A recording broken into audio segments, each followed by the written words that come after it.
জীবজন্তুরা মানুষের ধ্বনি বুঝতে পারে। শব্দ বা ধ্বনি তাকে যত বেশি সুযোগ দেওয়া হয় তত বাড়তে থাকে। খনন করে করে জলের দিকে নিজের ইচ্ছামতো দূর দূরান্তে নিয়ে যাওয়া যায়, তেমনি মনন করেও শব্দ বা ধ্বনিকে যে কোনো দিকে টেনে নেওয়া যায়। প্রকৃতির মধ্যে এমন অনেক ধ্বনি বা শব্দ আছে যার অর্থ উদ্ধার করা হয়নি, শুধু একটা ধারণা রয়ে গেছে। মহাকাশের সূর্য, চন্দ্র, গ্রহ, নক্ষত্র, এদের কত শব্দ বা ধ্বনি অবিরাম ঘূর্ণনে ঘূর্ণনে বয়ে চলেছে, অবিরত এক মহাধ্বনি নির্গত হয়ে চলেছে। সেই ধ্বনি অবিরাম বয়ে চলেছে আপন সুরে, আপন গতিতে, আবহমান কাল ধরে। সেই সব ধ্বনি একত্রিত হয়েই সেই ওঙ্কার ধ্বনি, যা প্রণব নামে অভিহিত। বিশ্ব ব্রহ্মাণ্ডের যাবতীয় যা কিছু ওই প্রণবের ধ্বনিতেই রয়েছে। তার সুরের সাথে যার যার সহজাত সুরকে মিলিত করে তাকে আয়ত্ত করতে পারলেই বিশ্বের অগণিত বস্তুর বস্তুত্বকে আয়ত্তে আনা যায়। সব কিছু তখন জানা যায়। সেটাই সর্বজ্ঞ অবস্থা। এরই নাম পূর্ণের পূর্ণত্ব। এটাই সিদ্ধি, মুক্তি, নির্বাণ। তাই মন্ত্র জপের ওপর এত গুরুত্ব দেয়া হয়েছে।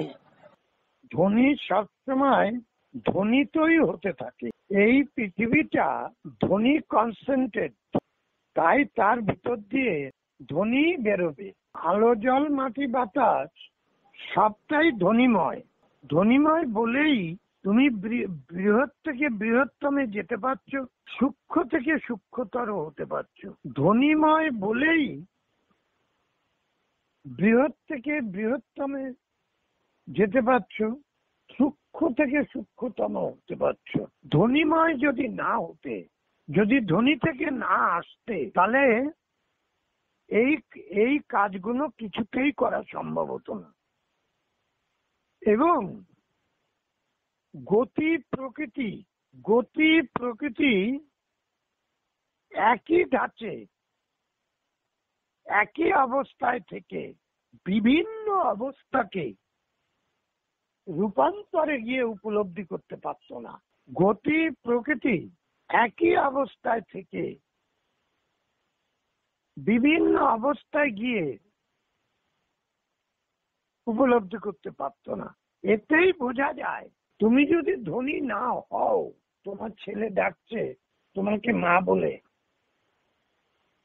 তুমি আরেকজনে তোমাকে ডাকছে মা বলে, আরেকজনে ডাকছে কাকিমা বলে, কেউ বলছে জেঠিমা, কেউ বলছে দিদিমা, কেউ বলছে ঠাকুমা। মা শব্দ সবারই আছে। একই জায়গায় তুমি দাঁড়িয়ে আছো,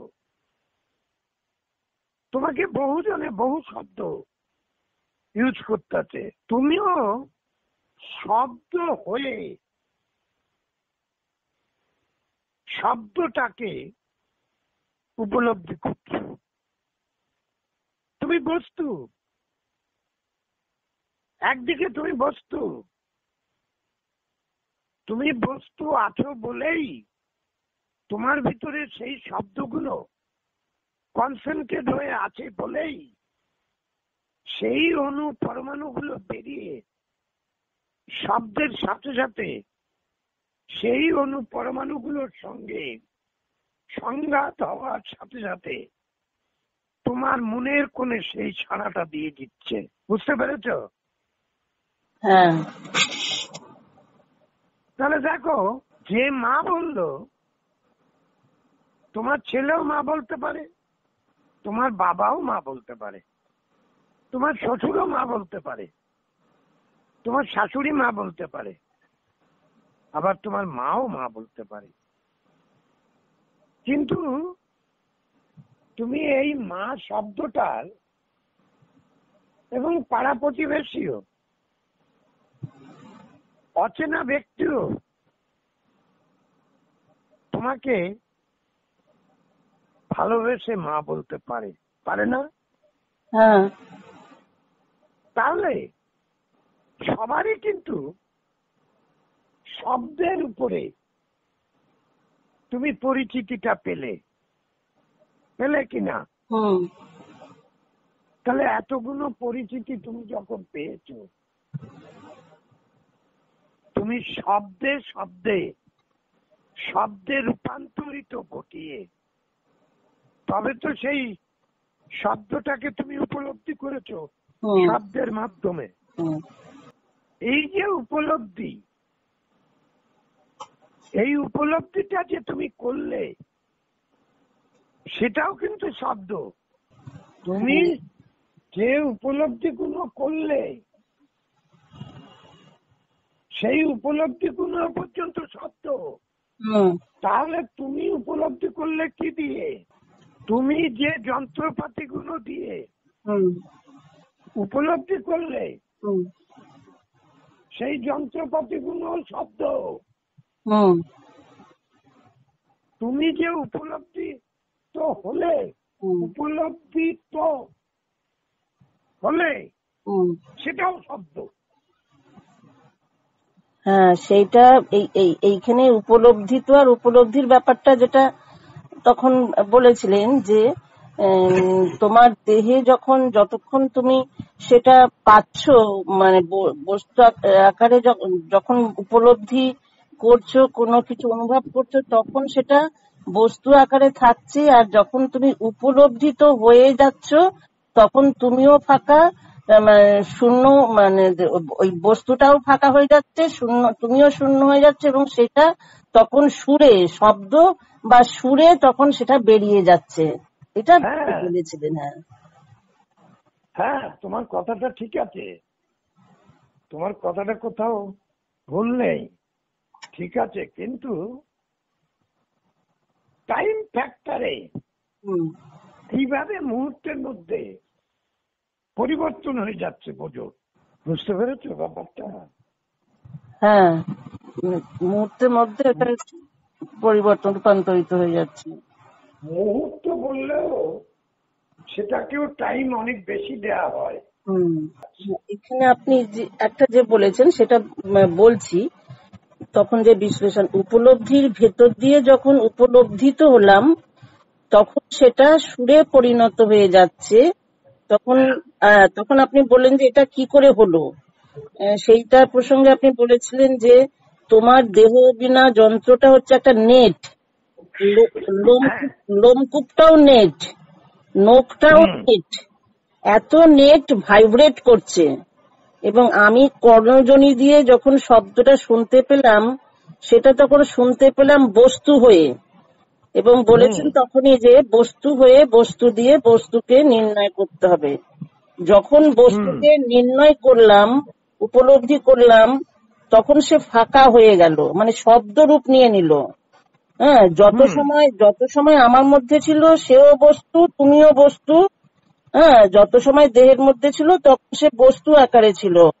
হ্যাঁ, আর যখন উপলব্ধিত আকারে হলো সেও শূন্য হয়ে গেল, তুমিও শূন্য হয়ে গেলে। তাহলে আমরা জানতে পারছি যে মানে বস্তু হয়ে আমি বস্তু হয়েছি, অর্থাৎ আমার দেহটা বস্তু দিয়ে, অর্থাৎ মন, সেও তখন বস্তু। যতক্ষণ সে আমার বুঝে আসছে ততক্ষণ সে বস্তু হয়েই আসছে। হ্যাঁ, সে যখন উপলব্ধিত হয়ে গেল তখন সেও শূন্য, আমিও শূন্য, আমি তাকে আর অনুভব করতে পারলাম না। আর আমি বস্তু না হলে শব্দটা ক্যাচ করতে পারতাম না। এটা আপনি বলেছিলেন। হ্যাঁ, এটা তো তুমি ঠিকই বুঝেছো, এবং বলাটাও ঠিক। কিন্তু তুমি তার কোনো অংশ তোমার কাছে রেখে দিতে পারছো কি? না। তুমি যে ঘটনাগুলো ঘটলো তোমার দেহ বিনা যন্ত্রে, সেই ঘটনাতে তুমি সে কোনো কিছুই তুমি রেখে দিতে পারছো না। তোমাকে মনে করে করে, মন সে বস্তু খুঁজে বেড়াচ্ছে। কোন অবস্থায় সে গিয়ে ওই বস্তুটা ধরেছিল? ছোটবেলায় মা কি দিয়েছিল, বাচ্চাটা যখন 80 বছর বয়স হয়েছে তখন তার মনে পড়লো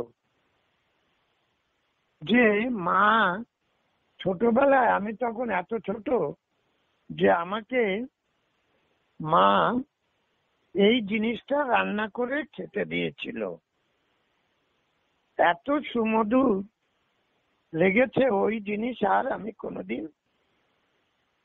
পাইনি কারো কাছে। এই যে অবস্থাটা, এই অবস্থাটা তুমি কি কি পেলে এখানে, কি রেখেছিলে এখানে? মা যে খাবারটা তোমাকে রান্না করে দিয়েছিল বা কোনো জায়গা থেকে এনে দিয়েছিল, সেই খাবারটাকে তুমি রেখে দিয়েছো? বলো। সেই খাবারটাকে রেখে দিইনি, কিন্তু সেই যে খাবারটা যে আমার খুব ভালো লেগেছিল সেই স্মৃতিটা আমার মধ্যে রয়েছে। তুমি বলছো স্মৃতি, কি দিয়ে ধরেছো স্মৃতিটা? সেটা তো ব্রেনেরই একটা, ব্রেনের মধ্যেই রয়ে গেছে, সেটা মন দিয়ে ধরেছিলাম, মনের মধ্যে দিয়ে।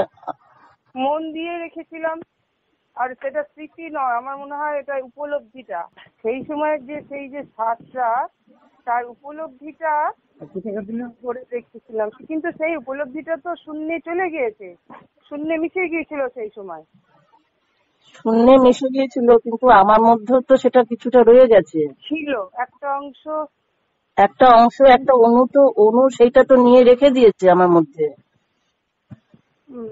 সেই মুহূর্তে যে অনুটা, আমার ভালো লাগার অনুটা, সেই অনুটা তো আমার মধ্যে রেখে দিয়েছে। আর আর যেটা উপলব্ধি হয়েছে সেটা মন অনু কিছুটা নিয়ে চলে গেছে মহাশূন্যে।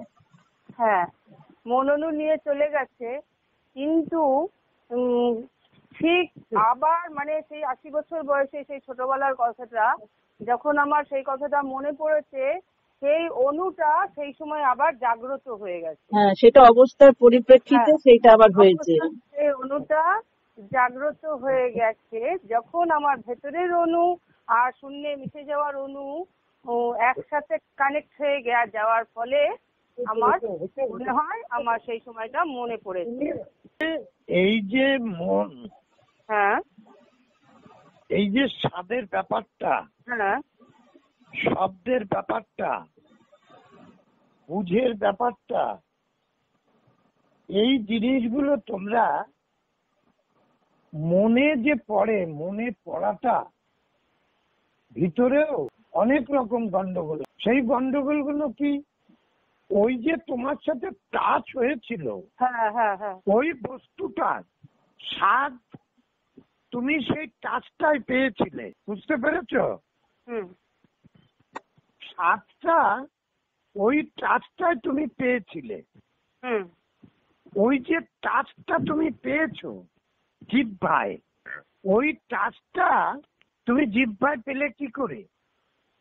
তোমার জিহ্বাটা বস্তু তো, লিপি, জিহ্বাটা বস্তু তো। হ্যাঁ, তাহলে যেটা তুমি তোমার জিহ্বাটার উপরে দিলে সেটাও বস্তু। হ্যাঁ, তাহলে বস্তুতে একটা সংঘাত হলো তো। কি বস্তুতে সংঘাত হলো, সেই সংঘাতে তুমি চিবানি দিচ্ছ তো। দাঁত কিন্তু কখনো স্বাদ পায় না, জিহ্বা কখনো স্বাদ পায় না। উপলব্ধিটা হলো কিসে? শব্দতে। কি বুঝতে পেরেছো? কি হলো? শব্দতে উপলব্ধিটা হলো। টাচে যে সংঘর্ষ হলো, তার যে শব্দটা হলো, সেইটাতেই উপলব্ধিটা হলো। এইবার সেই শব্দ, যে স্বাদটা তুমি উপলব্ধিটা করলে, সেই স্বাদটাও একটা শব্দ। সেই স্বাদটাও একটা শব্দ, সোয়াদটা সেটাও একটা শব্দ। মিশে যাওয়া, এইখানে চলে আসো। ভ্যানিশিং আর ফিনিশিং মুখে দেওয়ার পরে স্বাদটা পেলে, যে স্বাদটা পেলে তুমি স্বাদটা পেয়েছি বলে মুখে কি ওইটাকে রেখে দাও? না। রেখে দিই না, সেটা চলে যায়, ভ্যানিসিং এ চলে যায়। হয় ফেলে দাও, আর না হয় গিলে ফেলো।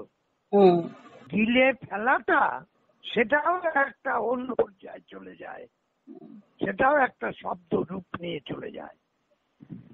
তারপরে আর তার কোনো স্বাদের কোনো অস্তিত্ব আছে? না, গিলে ফেলে তো সে ফাঁকার মধ্যে চলে গেল, সুতরাং তার আর কোনো অস্তিত্ব রইল না। বাহ, তাহলে কি পেলে তুমি? তুমি যেটা পেলে সেটা টাচ।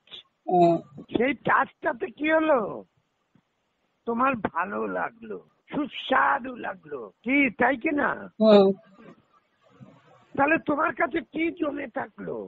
তোমার মুখে যে লেগে রয়েছে, ছোটবেলায় মা দিয়েছিল রান্না করে, সেটা যে মুখে লেগে রয়েছে, আমরা বলি না যে আমাদের মুখে লেগে রয়েছে, সেটা বলতে পারি না। তাহলে কি লেগে রইলো? সব মানে সেই টাচটা, সেই টাচটা। তাহলে বোঝো তোমার মৃত্যু অবধি ওইটা তোমার মনে থাকবে তো? হ্যাঁ। তাহলে অবস্থার পরিপ্রেক্ষিতে শব্দের দ্বারা তুমি সেই জিনিসটা তোমার মনে আসবে তো? হ্যাঁ। তাহলে কি হলো? শব্দই শব্দকে ডেকে আনলো কিনা? হ্যাঁ। বস্তু তখন শব্দ হলো কিনা? আর আদৌ বস্তুত্ব কোনোদিনই খুঁজে পাওয়া গেল না। পেয়েছো তোমরা কেউ কোনোদিন কোন বস্তুর হদিস? না, দেহটাই তো শব্দ, দেহটাই তো শব্দ আর সুর, দেহটাই। তাহলে হয় বস্তু সবসময় না। তাহলে তুমি নেট বলে তোমার দেহটা টোটালটাই নেট। হ্যাঁ। নেটের ভিতর দিয়ে সংঘর্ষ হতে হতে ভাইব্রেশনের মধ্যে দিয়ে ভাইব্রেশনের মধ্য দিয়ে বস্তুতে যেমন পরিণত হচ্ছে, তেমন বস্তুও রূপেরও পরিবর্তন করছে। আবার বস্তু অবস্থার পরিপ্রেক্ষিতে সে আর বস্তুতে থাকছে না। তুমি মনে মনে যদি তেঁতুল বলো, তাহলে তোমার জিভায় জল আসে কিনা? আসে। তাহলে তেঁতুল তুমি খাওনি, তেঁতুল তুমি দেখোনি, শুধু মনে মনে ভাবলে তেঁতুল, তাতেই তোমার মুখে জল এলো। জলটা এলো কোত্থেকে? সমস্ত বস্তু থেকে নির্গত হলো তোমার মুখের ভিতরে, চারিপাশে চোয়াল, জিভ, সবকিছুর ভিতর দিয়ে এলো কিনা? তাহলে সেই শব্দটায়, ওই যে মনে মনে তুমি করেছো, সেটাও শব্দ। তাহলে শব্দতে তোমার মুখে জল এসে গেল, বস্তু আর দরকার হলো না। এবার বস্তুটা এলে, তেঁতুল বলাতে সেই জলটা,